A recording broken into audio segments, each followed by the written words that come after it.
બકીબોલ ફુલરીન નામ એક આર્કિટેક્ચર બકમિનિસ્ટર ફુલરની યાદમાં રાખવામાં આવ્યું છે. તેઓએ પ્રખ્યાત જિયોડેસિક ડોમ કે જેનું બંધારણ પણ C-60ના બંધારણ જેવું જ છે તેની રચના કરી હતી. વળી ગોલીય ફુલરીનનો દેખાવ એસોસિએશન ફૂટબોલના ફૂટબોલ જેવો જ હોવાથી તેને બકીબોલ પણ કહેવામાં આવે છે. બકીબોલનો વ્યાસ લગભગ 1 નેનોમીટર જેટલો હોય છે.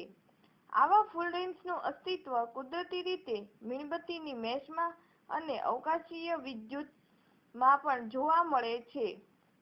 હાલ 2010માં નાસાના વૈજ્ઞાનિકોએ 6500 પ્રકાશ વર્ષ દૂર આવેલા તારાને ઘેરાયેલા કોસ્મિક ડસ્ટમાં પણ C-60નું અસ્તિત્વ શોધી કાઢ્યું છે.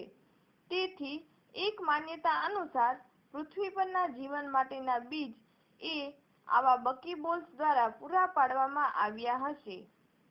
જુદી જુદી સંખ્યાના કાર્બન પરમાણુઓ ધરાવતા C-60, C-70, C-76, C-86 બકીબોલ્સ પણ નોંધાયા છે, જેમાં C-20 એ સૌથી નાનું અને C-540 એ સૌથી મોટું કાર્બનનું ઝુમખું છે. બકીબોલ ખૂબ જ વધારે યાંત્રિક તાકાત ધરાવે છે, પરંતુ તેમાં ચોક્કસ પ્રકારના કાર્બન પરમાણુઓ વચ્ચેના બંધના કારણે તેઓ સહેલાઈથી બીજા અણુ કે પરમાણુઓને પોતાનામાં આંતરી લે છે અને એટલે જ તેમનું શુદ્ધિકરણ એ વૈજ્ઞાનિકો માટે એક મોટો કોયડો છે.